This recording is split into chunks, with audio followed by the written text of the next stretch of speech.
Anthony Davis had a monster season last year, and he did that while mostly playing center along with the previous season. However, it looks like the Lakers, according to a recent report, might be willing to put Anthony Davis back at the 4 position and get a true center. And with the draft only a week away, it's looking more and more like a realistic possibility that Bronny James will end up a Laker.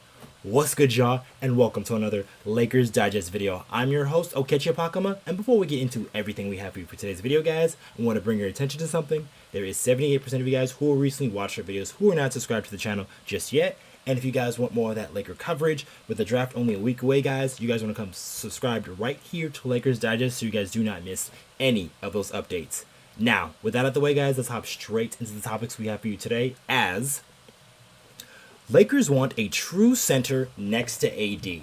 So, Anthony Davis had a tremendous year last season, being placed on the second All-NBA team last year, and then he was also on the All-NBA defensive first team, and then he was also a massive reason why the Lakers defense was always somewhat formidable, especially when he was on the floor, because he is one of the best defensive players in the game today. So, Anthony Davis at the center position is good things for the Los Angeles Lakers, but is it a good thing all the time? As the Lakers found it, obviously, in that first round series against the Denver Nuggets, that they kind of need another big body that they can throw around and help Anthony Davis, especially in the rebounding department and just doing some of those big man things that not everybody else on the roster can do. And especially, I'm looking at a guy like LeBron James, who, especially during an 82-game season, isn't going to really bring it every night in and night out. So you're going to need a center that can really do some of those center things and allow Anthony Davis in a more comfortable position at that power forward position where you can use his other tools and other skills to really utilize his strengths. So this was what reported that the Lakers are monitoring their offseason options at center pretty closely. The Lakers have visited with some top centers in the draft. They also have the 17th pick in the first round. The club is obviously trying to pursue a center in free agency. Adding a traditional big man would, in theory, allow Anthony Davis an opportunity to play more power forward alongside a center. So, very important to note here that it's not just for Anthony Davis to mainly just be the power forward, because there are some times where it really does make sense for Anthony Davis to be the 5-man in that grouping. And then there was a lot of pairings where the Lakers had LeBron James, Anthony Davis, and then Rui Hachimura in that front court, and they played very well together. So I'm not saying that Anthony Davis should not play the 5 anymore. It's just that he should play the 5 less, so that when you're running into some of those matchups, like a Denver, like a Minnesota, or any of these teams with some real size, you're going to want another guy that can really help Anthony Davis do those big man type things, those hard screen settings, those box outs, those getting those rebounds, some of those big man things, and blocking shots that the Lakers bigs haven't really had for quite some time, really since Dwight Howard and JaVale McGee were those two centers next to Anthony Davis in that championship season. Because this past season, while Jackson Hayes did find a nice little run on him towards the end of the season, but Christian Wood also was not really much of a center either way, as he's more of like a power forward skill type in a center type's body. So both of those guys aren't really the bruising type 5 that the Lakers kind of needed. But one name that the Lakers have already drafted and has kind of been in their aura, or the realm, it's Zach Edey, who many mock drafts have him in that range where the Lakers are picking at that 17th pick. And then also the guy right behind him who's guarding him there, that's Donovan Clegon, as it was actually reported earlier this week that the Lakers might be willing to move up in the draft. So even a name like him can be very interesting, as Donovan Clegon is looked to be one of those top 10 guys there in that lottery. And this was a report earlier that said the Lakers were interested in trading the top 5. This is from Sam Amico.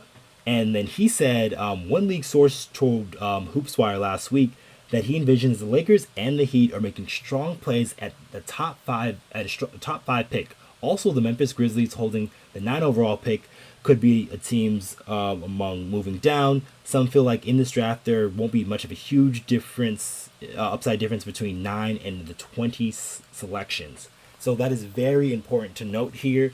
while I know there's been a lot of talk that this draft has looked kind of weak relative to other years because there isn't that certified star, there is a lot of guys that could very well be first rounders, but probably won't be, just depending on where they end up on draft night. So there is a lot of guys, especially after you just get out of that lottery in that range up until like that early second round, that can really go anywhere. And then this is where the Lakers are kind of falling right now at that 17th pick, and they might be looking to move upward if they can get a center that they truly like. And there is a bunch of centers out there in the draft, but there's also guys they can look towards in free agency, as well as guys like Jonas Valanciunas and Andre Drummond, just to name a few guys that are free agents this offseason. And then I don't think they'll demand high dollar amounts. Guys like Nick Claxton and Isaiah Hartenstein, who are two other guys who might demand too much money and might be out of the Lakers' price range. But guys like Valanciunas and Andre Drummond, and then also if you look in the trade market as well, because a guy like Clint Capella is going to be available too. So there are going to be some options there for the Lakers to scoop up a five that could probably eat some minutes. A good terminology I like to use is like, or analogy, is a guy who's like an innings eater, because that's what the Lakers kind of need, a guy who can play a good amount of the regular season, possibly start in the regular season, and then once the playoff rolls around, his minutes will kind of cut down because Anthony Davis at the five is more an optimal feel for the Lakers. So this five man has to be ready to sort of just do the things that is necessary and not have too big of an ego to really worry about playing time here and there. He's just got to be willing to help out the team. So that's why I'd be leaning towards more of a young guy, especially in this draft here, because there are some centers with some legit size that you can use out there, and some of their tools that you can they can possibly grow into something bigger. So some of these guys, they've been learning how to stretch the floor, shoot the three a little bit. So if you can get a five man who can be a bruiser, a guy who can kind of block shots, can rebound some, and knock down some threes, I think you're in business there, because that is the type of player you want next to Anthony Davis, especially in today's game. And another big reason why we don't always want Anthony Davis at the four position is we also got to think that we have the oldest player in the league right next to him, and that's LeBron James. And then you don't always want him playing the three position, especially if you're going up against teams that have those like shooters that love to run around screens, because you wouldn't want a guy like LeBron James in his age 40 season to be chasing around screens, guys like a Michael Porter Jr. or something like that, of that ilk. So that can really tire a guy like LeBron's legs out. So having that center will help AD at times, but it's important that that person has to be malleable enough where sometimes he'll be coming off the bench, or sometimes maybe in a playoff situation that he won't play as much. So Anthony Davis can still you have to give him that option. You have to give him that option to either be a four or be a five man, because they haven't really had that option. Anthony Davis has had to play the five exclusively, and obviously for better or for worse, because like look at these numbers that Anthony Davis had, like 24 points per game, 12 rebounds per game to go along with 2.3 blocks and then 1.2 steals a game, shooting about 55% from the field. 3-point percentage could be better, but obviously if he's playing more of the power forward position, that needs to go up a little bit. But this guy truly brings it from, especially on the defensive side, on a day in and day out basis. So getting a guy right next to him to really help shore up some of these positions. That's why I think the Lakers miss Jared Vanderbilt a ton this season, because he's a guy, while he's not super big, he's the guy that actually rebounds, defends, does some of those big man things that you really need some of your guys on your roster to do.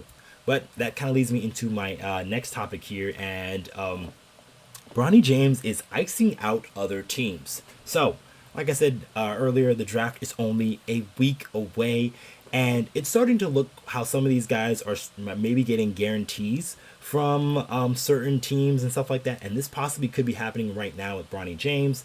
ESPN had Jonathan Givony on earlier, and then he was saying how some NBA teams are struggling just to get Bronny James in their building for a workout. So Bronny James has only so far worked out with two teams. That's the Lakers and the Suns, and then he has another workout actually scheduled for the Suns later this week. So he's going to work out with them once again. Possibly if the Suns want to pick him, I believe they have the 22nd pick.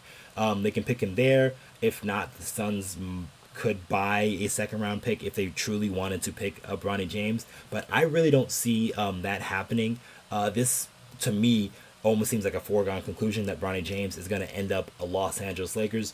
One, just because obviously his dad is LeBron James, but also just because the Lakers kind of have a need for what Bronny James could do, as he is a point of attack defender, a guy who's a 3-and-D guy. I know he's a little bit on the short side, being 6'1", 6'2", but he's a guy who is pretty athletic for his size. So if the Lakers do draft him, I've said this here in the past that I'm not really expecting too much out of him.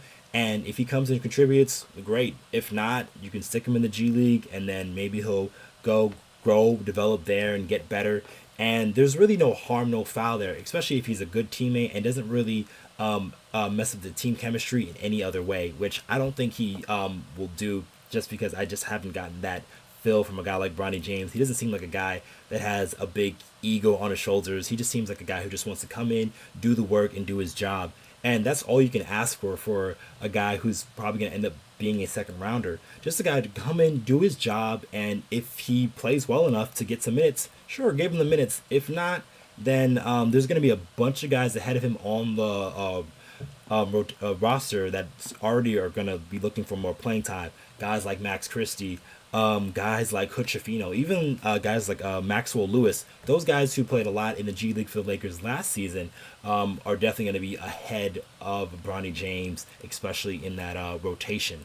But let us know what you guys think down below in the comments. Do you think that the Lakers should get another viable, strong center, guys like Zach Edey in the draft, or one of these other young centers? Or do you think they should look towards the free agent market, whether it's a Jonas Valanciunas or an Andre Drummond, or maybe even it's trades? So a guy like Clint Capella or something like that. Do you think the Lakers should trade for one of these centers out there?